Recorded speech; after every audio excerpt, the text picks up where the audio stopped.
अमेरिकी राष्ट्रपति ट्रंप के दूसरे टर्म का आज 1 साल पूरा हो गया और इस अवसर पर उनका शांतिदूत वाला नकाब आखिरकार उतर गया।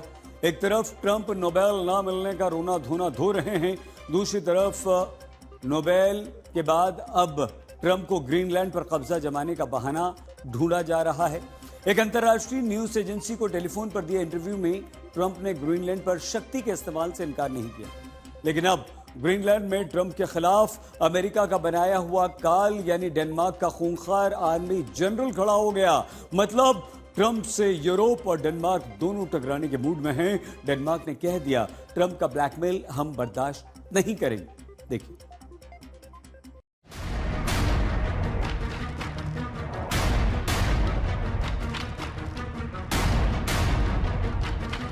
ग्रीनलैंड पर कब्जे की जिद पर अड़े डोनाल्ड ट्रंप। अब डेनमार्क ने ट्रंप के खिलाफ उतार दिया खूंखार जनरल। क्या ग्रीनलैंड पर कब्जा कर पाएंगे डोनाल्ड ट्रंप? यूरोप और डोनाल्ड ट्रंप के बीच ग्रीनलैंड पर भड़केगी जंग। नाटो चीफ ने डोनाल्ड ट्रंप से क्या बात की? ग्रीनलैंड को लेकर ट्रंप की सनक बढ़ती जा रही है। वो नाटो तो छोड़ो, सारे इंटरनेशनल नियम तोड़-ताड़ के किसी भी कीमत पर इसे हासिल करना चाहते हैं। ट्रंप ने साफ कर दिया है कि अगर बात नहीं बनी तो वो फोर्स का इस्तेमाल भी करेंगे। ट्रंप की इस धमकी के बाद ग्रीनलैंड की सिक्योरिटी बढ़ा दी गई है। कई यूरोपीय देश अपनी सेना ग्रीनलैंड भेज रहे हैं। इसके साथ ही डेनमार्क ने अपना तुरुप का इक्का जंग के मैदान में उतारा है। ये एक ऐसा खूंखार सैनिक है जिसे एक तरह से अमेरिका ने ही तैयार किया है।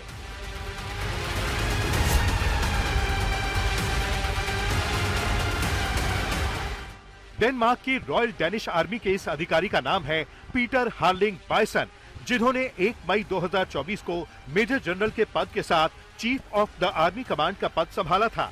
पीटर 88,000 फौजियों के इकलौते बॉस हैं। पीटर बायसन आज उस मुकाम पर हैं, जहां उनके एक इशारे पर डेनमार्क की पूरी सेना हरकत में आ जाती है। पीटर बायसन डेनमार्क की सेना का वो मास्टरमाइंड है जिसने अपनी पूरी जिंदगी बारूद और गोलियों के बीच बिताई है।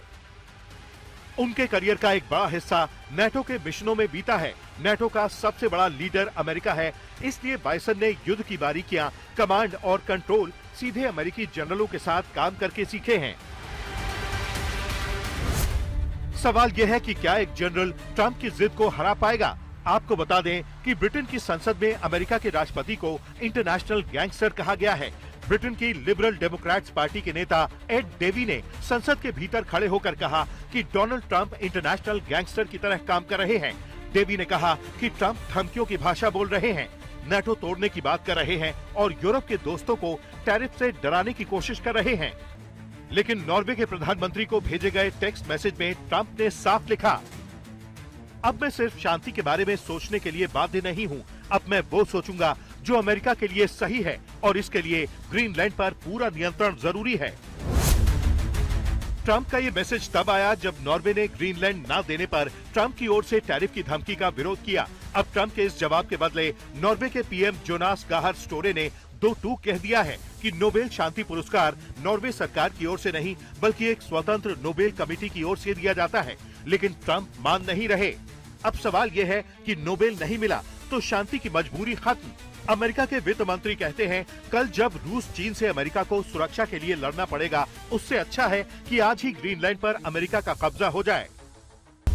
ट्रंप और बेसेंट के इस बयान के बाद डेनमार्क ने सिर्फ विरोध नहीं किया बल्कि फौज उतार दी। डेनमार्क के सैनिक ग्रीनलैंड पहुंच चुके हैं और सबसे अहम, डेनमार्क के army chief Peter bison Greenland पहुंच गए।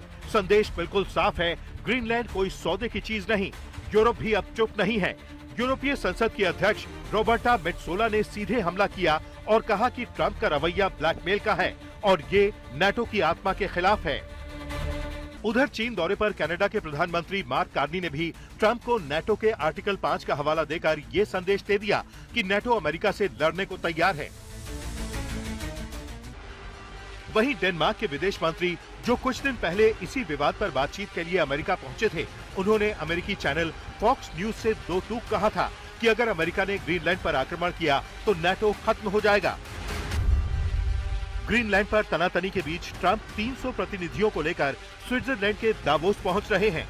ऐसा कहा जा रहा है कि वो ग्रीनलैंड पर बातचीत नहीं करेंगे, बल्कि यूरोप के सामने सरेंडर की शर्तें रखेंगे। ट्रंप के दूसरे कार्यकाल का अभी सिर्फ 1 साल पूरा हुआ है, लेकिन शांति का मुखौटा इतनी जल्दी उतर जाएगा किसी ने नहीं सोचा था। नोबेल की कसक और कब्जे की धमकी, क्या यही नई अमेरिकी विदेश नीति है? दुनिया सांस रोके देख रही है, क्योंकि ये टकराव सिर्फ जुबानी नहीं रहा। आज तक ब्यूरो।